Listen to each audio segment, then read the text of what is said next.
the Joan Quinn Profiles. As an editor for Andy Warhol's Interview, the Los Angeles Herald-Examiner, LA Style, and Detour magazines, Joan covered the social set, the Hollywood hotshots, the international art scene, the mysteries of food, the excitement of travel, and the fabulous world of fashion. Joan continues to find creative people on the cutting edge who make things happen. Here's Joan Quinn. Hi, I'm Joan Quinn, and welcome to the Joan Quinn Profiles. Today, our guests who are being profiled are Lisa Dunn-Dern and ceramic artist Elsa Rady. Elsa's work is on the set today. Author, writer, director, homemaker Lisa Dunn-Dern grew up in Los Angeles, right in the center of Los Angeles. She graduated from Flint Ridge Sacred Heart Academy and then went to Brooks College of Design in Long Beach. Did you think you were going to be a designer? Is that why you went to Brooks? I did. I actually thought I'd be a fashion merchandiser. Oh, you did? You wanted to work in retail? Yes, absolutely. And did they give you a good background for that? I was prepared, and I actually had an English teacher at Brooks College tell me that she loved my writing.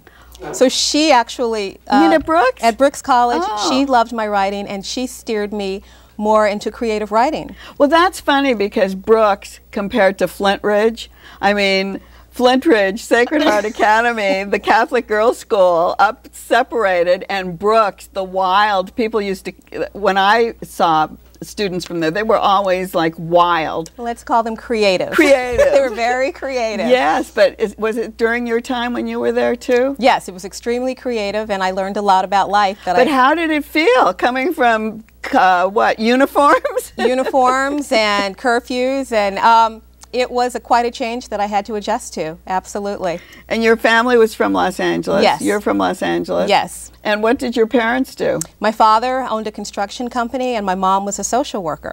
So you had a really tight knit family. Yes. Yeah, which has been important to you. Yes. Yes. You started to write in what capacity? Because you did a lot, when you were at Brooks? I did creative writing at Brooks, and then my teacher loved the writing, so I took some independent creative writing classes, and I wrote, my very first script was a designing women's script. Oh, you're kidding. How perfect. Perfect. Isn't that perfect? So I kind of bridged the two because I knew a lot of the design jargon, so I wrote the script. They say you should write what you know. Exactly. Right? So I picked that show because it was hysterical, and a lot of it seemed very accurate as far as the designs. Oh. I sent it around, and I got an agent. You did, really? I know, it's hard to believe your first spec script, but I got an agent. The agent sent it around, and I got some interviews, and I got hired on Rock. Is that how that happened? That's how it happened. So you were right out of college? I was right out of college. Well, that was very lucky. But it was like a California story. Exactly. I do think it had a lot to do with my design background because the script, the designing women's script, seemed very authentic. And did you design anything that went along with it so that the characters would be wearing things that you had designed? No, I think I just I think we talked a lot about chintz. I talked about chintz in the script a lot, and they liked that. They thought that was authentic. Well, what was it like then when you you were on staff? I got hired, my very first job. I was 4 months pregnant, and they didn't know. Oh, you were at that time? Yes, I actually had one of the designers from Brooks dress me in a very big shirt. I looked like Annie Hall. And I went for the interview, and they couldn't tell I was pregnant, and we didn't say anything, and I got hired. And then about 2 months later, my agent called and said, you know, she's pregnant. And they said, okay, we like her, so okay. So you stayed on? I stayed on, and I worked until my daughter was about 8 months old, and then I wanted to stay home and be a mom. Oh, so then you became a stay-home mom, and then you started doing things that you knew about. Exactly, exactly. More things that you became familiar with. You were working as a director. Children's director. Exactly. So when my daughter was about 4 years old, I was asked to co-direct a children's theater group in Los Angeles. And how did you get into that? Well, she was going to Mommy and Me classes and a lot of classes. I had the time and I wanted to be with her, so I signed on. And 8 years later, You stayed there that long I'm directing? still doing it. You still are directing? I am still doing it. What kind of pieces do you bring to these children, and what age level are they? My age group is from 4 years old to 12. Oh, it's pretty wide. Yes. I pick from a hat. I don't audition, which is a very interesting concept because you never know what you're going to get and you never know the ability of the children, but it always works. And I feel like life is full of, they're going to have to compete enough when they're bigger. So this is a beginning? Let them be a star if they get picked from the hat. How did you know how to direct? I sort of just, my first 6 months, I watched the director that brought me on board. And I learned it, and I've been there doing it for 8 years. You don't have to take classes? You didn't, like, you took writing classes? I took writing classes. I learned, the biggest thing was to make friends with a lot of Teamsters in LA who give us our lights and sound for free. So I actually became the producer first. I sort of made a lot of things happen as far as getting the production mounted and off the ground. But that's really important, too, to, to that production and to the directing. The director who then comes in after you've laid the groundwork. Right. So it started more like a producer, and then I directed. When you have these young children, do you read them the story and then tell them what to do? I mean, how do you go about doing that? Because usually we can read a script. What I do is the productions are only an hour long, so we cut the script down to an hour. And we let them see the original version. This year we're doing The Music Man. Oh. So they've seen the original version, but it's cut down to an hour, so we take out a lot. Do they sing? They sing, they dance. We have a marching band. Professor Harold Hill is amazing. And they were all picked from a hat. Yeah. Where is that? It's at the lab school at UCLA. It's Seeds UES. Oh, it does say UES. That's right there. So you have children who are probably, what, privileged? It's, the great thing about that school, it's every economic background, every racial background, and it's like, to me, the best of Los Angeles. It has the best of what LA is, really. Oh, I didn't know that. I didn't know it was so integrated. Oh, it's so diverse. That is what we celebrate. It's the best. Oh, that's great. Yeah. And do you go every day? I am there pretty much every day. Do you? Yes, I am. Well, this turned out to be a full-time job. Yes, it has. And how did you get started writing a book? So you were so busy. I was busy. I was busy. When my daughter was about 3 years old, she loved to play with Play-Doh, and we'll get into what the book is about. I'm going to just hold it up so you can just tell us a little bit about the story of how it came about. It came about because I watched my daughter, and basically the story is about a dad who is follically challenged. The mom has a standing appointment at the hair salon every week, and the little girl stays home with the dad every Saturday, and she started trying to think of creative ways to help him in his baldness.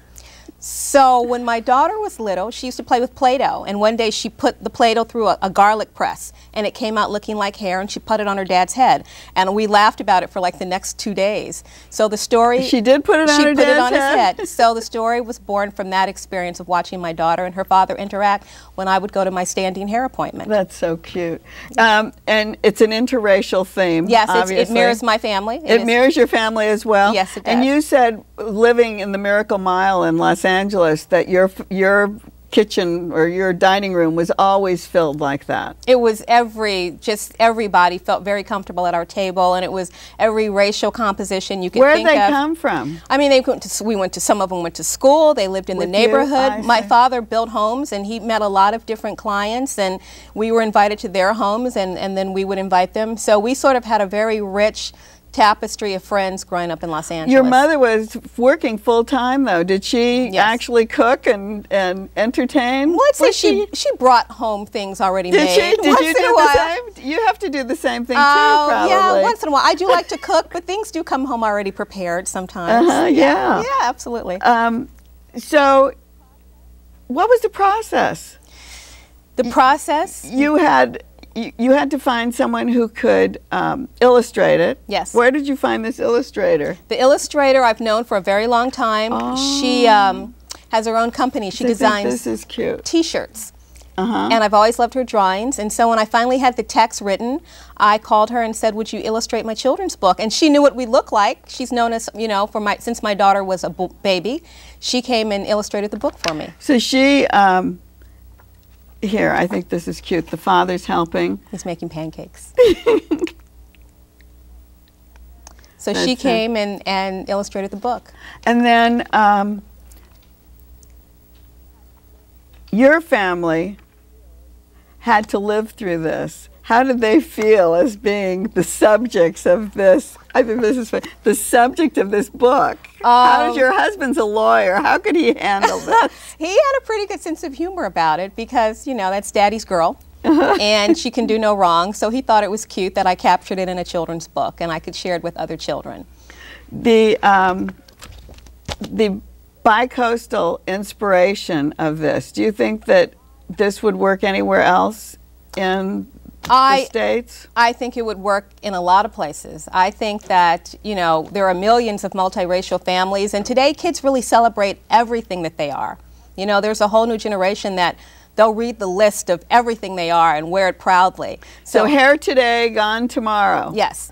Is Lisa Dunn-Dern's book, and it's about her own family. Yes, it is. Thank you so much. We're going to have the children from what, 8 to 12?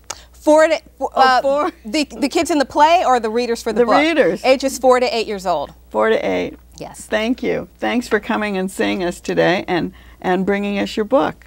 And don't go away. We'll be right back with Elsa Rady.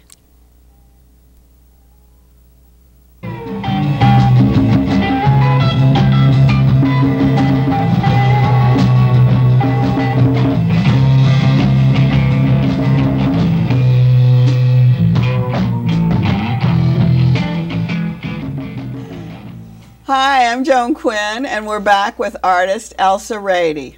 This is the Joan Quinn Profiles. Elsa Rady was born in New York, spent time in Paris, and was raised in LA, where she graduated from the prestigious Chouinard Art Institute. Who were your teachers there? Vivekananda Haino. Oh, so you went right into ceramics? I started to take classes when I was 15 because on they Saturday. Were great ceramists, right? Great. Oh, okay. Great. Go on. Sorry. And Ralph Becerra was an instructor, and I was still in high school when I was taking classes on Saturday. That's fabulous. I didn't know they had classes, Saturday classes. They used to have Saturday classes, and then I knew that this was it. You knew? You didn't ever think you were going to paint? No. Draw? See, I had gone to a, after school in New York, I'd gone to the Greenwich House Pottery. Mm-hmm. Oh. When I started that when I was 7. So I did that.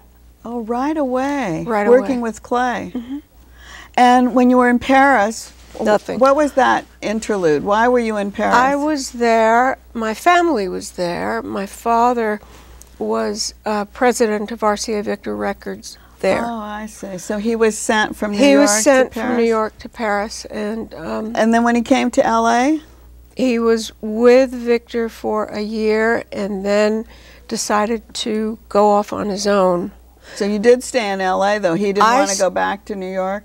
Well, they did, eventually. But he wanted to finish up what he was doing here. I see. And did you learn to speak French? Yes. You did. So that was a great upbringing. Oh, it was fabulous. It's fabulous. Did that influence your work, do you think?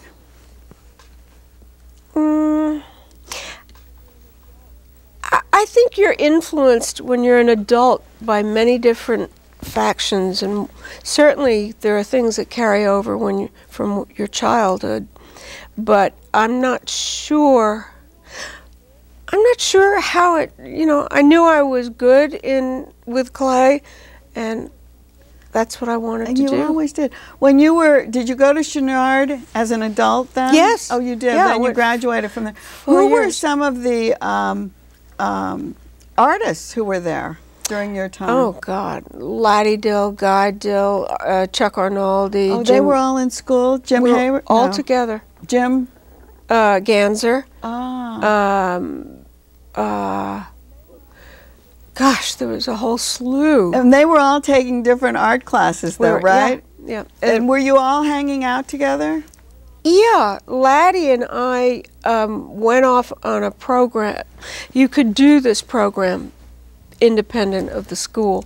So I went to Franciscan China, Oh, I remember that they had those internships Right. at the... And Laddie went to Webb, which was Walt Disney Enterprises. So he did his work there. He It did wasn't his. was a different kind of artwork. He was building little maquettes. I see. And But you knew you wanted to be working in porcelain or ceramics. Yeah. And from about 1966 on, I have just worked in porcelain. At Franciscan, did you help them design? I was Were in the they- design Were group. you? Yeah. So did they make, what did they make? They made dinnerware, and I was the color coordinator for the murals that are in Disneyland, and there's one at UCLA in the Jewel Stein Eye Clinic. So did a lot of people work on the projects together? Was it a collaboration? Oh yeah. Oh, it Very was. much so. Very much so. I remember another ceramic artist, Dora Delarios, went Dora, there. Was she there when you were there? Yeah.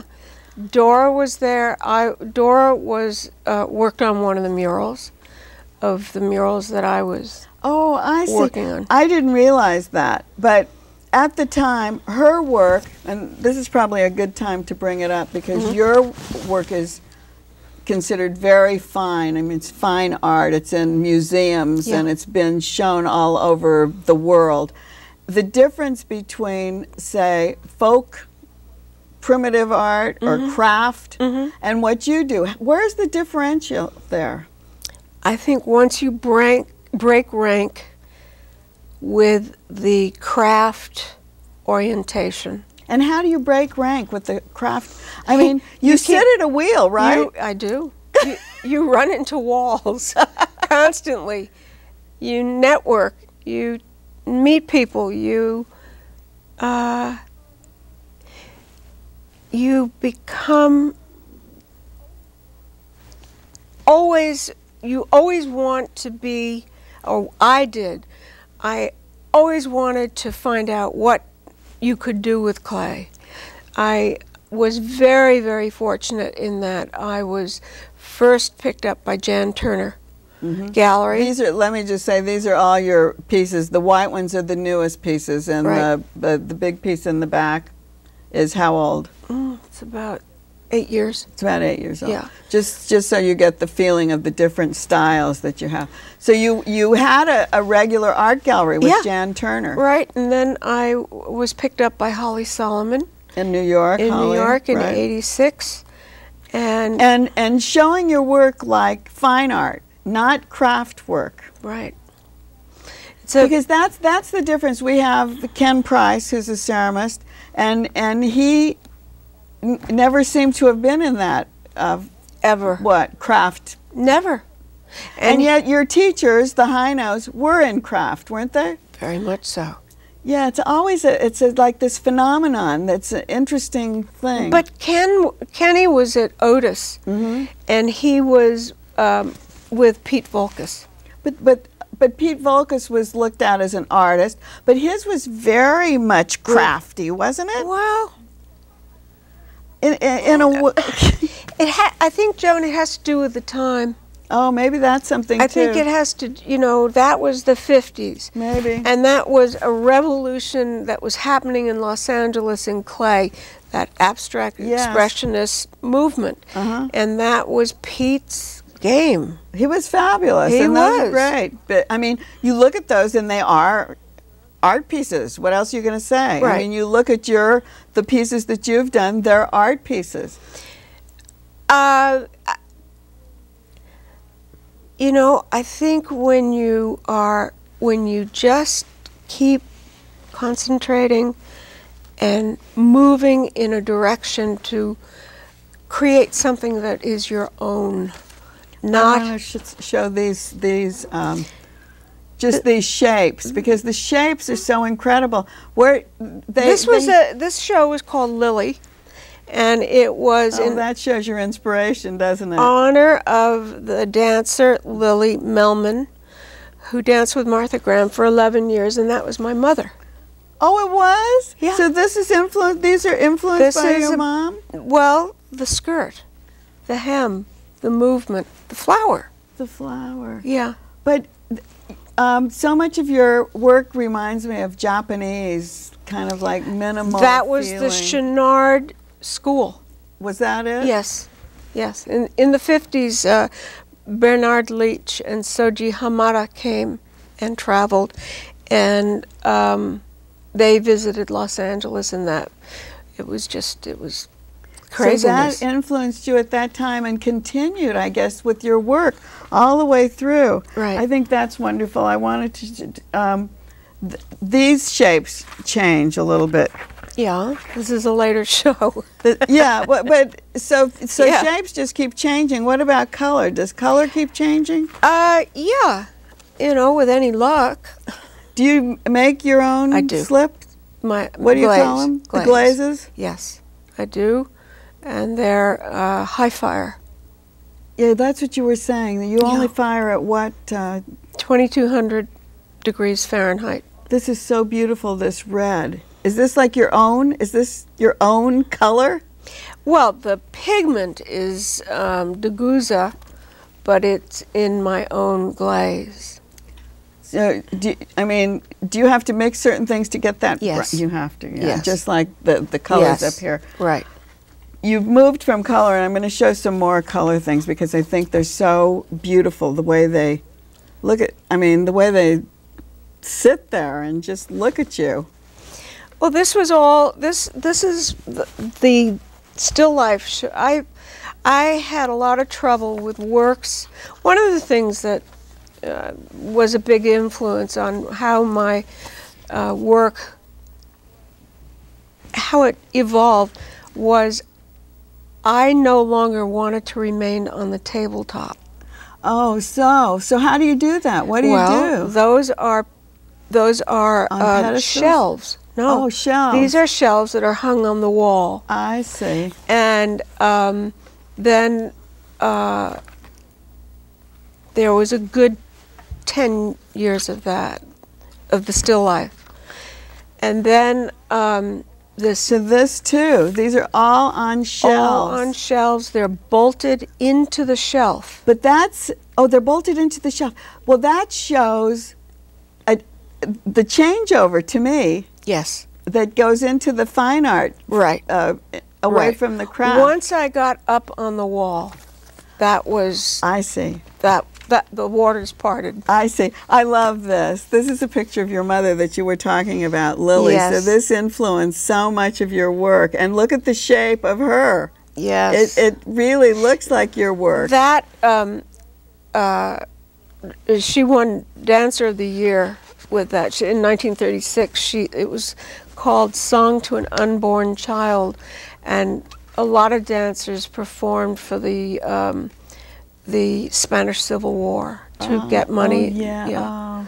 And As so a fundraiser? yes, they all did, over and over and over and over again. You, as I said, you've shown your work, from the Far East Yes. to Europe.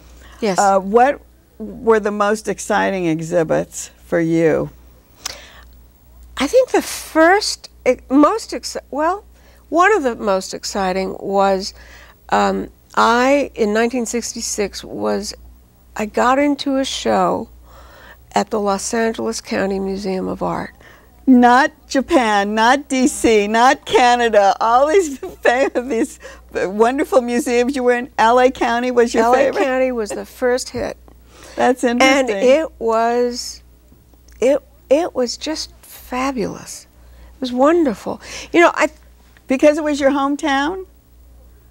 Yeah, and I was the only one in the school that got into the show, so it helped. Yeah. How fragile is this work?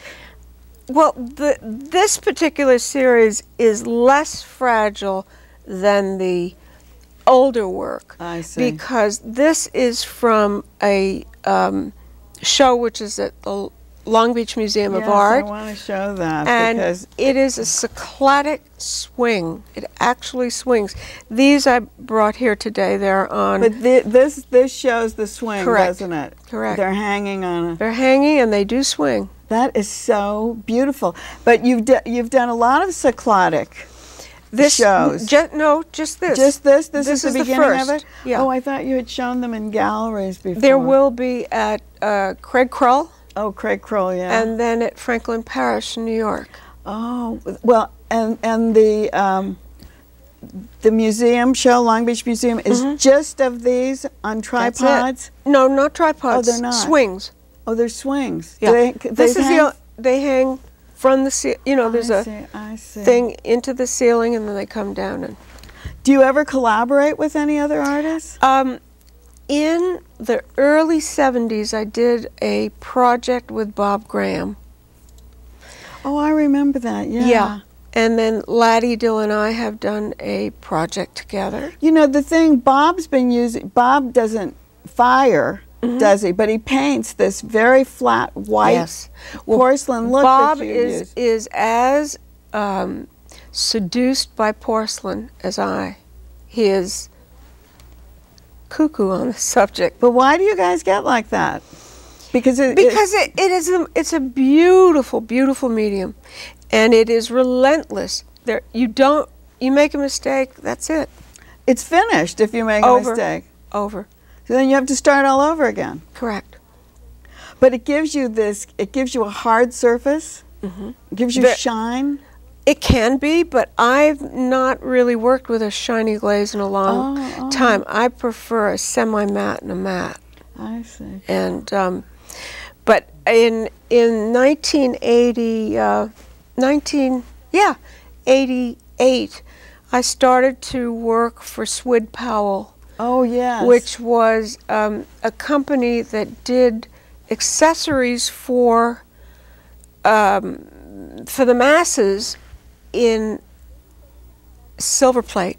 Oh, this is what we have. That's one. This is going to be one of our things that we'll leave with. And I want to thank you so much for coming. You're so very welcome, and it's my pleasure. And it's beautiful to see everything together. Thank you, Elsa Rady. Thank you, Joan Quinn. I don't know how I'll hold this so the light doesn't catch it, but the shapes are beautiful. Thank you. Thank you. And thank you for watching the Joan Quinn Profiles today. Keep writing to 777 South Figueroa, 44th floor, Los Angeles 90017. We'll see you next time on the Joan Quinn Profiles.